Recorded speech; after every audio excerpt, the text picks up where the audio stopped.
Hello guys and girls, welcome back to another video. Today we're checking out the Harley Benton ja-baritone. Let's go!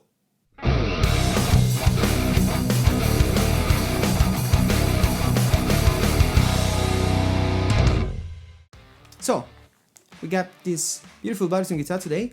First baritone on the channel, first baritone in my hands. Let's go for a brief rundown of the specs. It's a maple neck with a purple heart fretboard with square inlays. All black hardware. The body is poplar. It's a bolt-on neck, string through, with this kind of hip shot style bridge, and two P90s with a three-way switch, a volume and a tone. So, it's a baritone guitar. It comes set from the factory for A standard. The intro was the first part was in B standard, which bent the neck a little, but it was just to show you how it sounds with those two different tunings, which are the most used. Then when I drop it, it's in A standard with a drop into G, but in the demo it's gonna be in A standard. So first impressions, I've been playing this for a couple of days and been recording with it. It's really well built, despite the very low price, because remember guys, it's around 200 euros, and for the price you're getting first of all P90s that are real Alnico, very nice sounding pickups. They are not microphonic, but they can be a little sensitive, so I am thinking about potting them, but I don't know yet. So they sound fine, and most of the time they don't squeal, so I don't think it's going to be an issue. But I want to try at louder volumes, because in that case it may be a problem for live setting. But as far as recording and playing at home, the sound is pretty awesome. They are crisp and clear, but they have that thickness that P90s are known for. Yeah, the rest of the guitar is really well made. There are a couple of spots in the finish that you can tell that maybe it's a little dip here, but it's nothing that you don't see on more expensive guitars. And I don't want to mention Gibson, because nobody wants to hear that Gibsons are affected by some quality problems, but Fenders are too. There are many brands that cannot build a decent guitar for much more than this. So the fact that this one has a good setup out of the box, the frets, there are no sharp edges, which is something that I always check. The one issue that I have, if you can call it that, the frets are a little scratchy. You can hear it on the microphone. They're a little scratchy, but it's nothing that you can't address with a good setup. Remember guys, every guitar from 100 euros to 1000 euros, take it to your local luthier, your local guitar tech. It's gonna change it completely. I mean, just a decent fret polish, it's gonna make your guitar play a little better.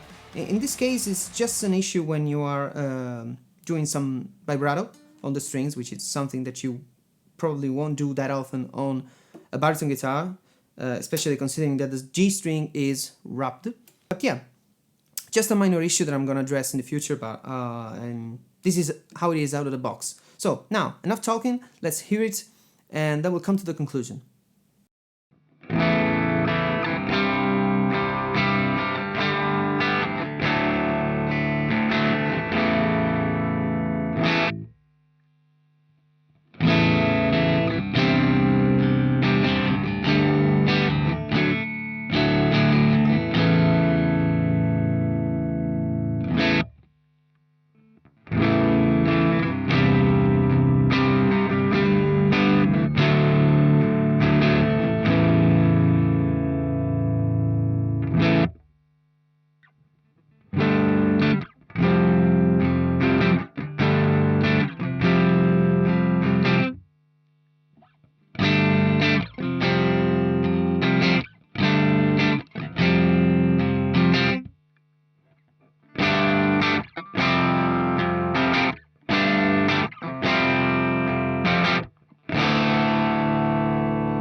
As you heard, it sounds pretty cool. I don't think it's gonna be the perfect gent guitar just because of the P90s, the fact that they are a bit noisy, so when you're cranking up the distortion, you're gonna notice the noise in the background. But they sound really cool, first of all. And my main use for a baritone, it's not gonna be for distortion only. It's probably gonna be for clean layering of many clean guitars, so standard, baritone, and then the bass. Also give it a more depth to my productions, and also for funk baritone guitar.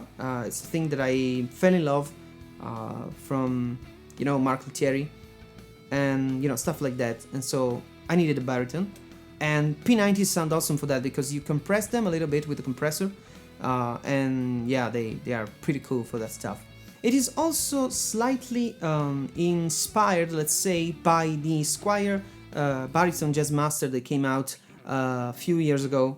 It's some affordable version of that because if you don't know, that guitar went up in value because not that many were sold. It was limited run, and yeah, people started getting interested in that. Now they're selling for more than $1,000 on Reverb, so I don't think they're worth it. I think this is the right choice. If you wanted a stealth black, yes, I know this is the only color. I love seeing the wood, but I have to say this all black vibe is pretty cool, and it's pretty mean also. So if you're doing gent, you're gonna replace the pickups with active or DiMarcios and shred the way out of it. Yeah, do it. So this is it for today. Let me know in the comments if you like this video. Subscribe if you want to help the channel grow.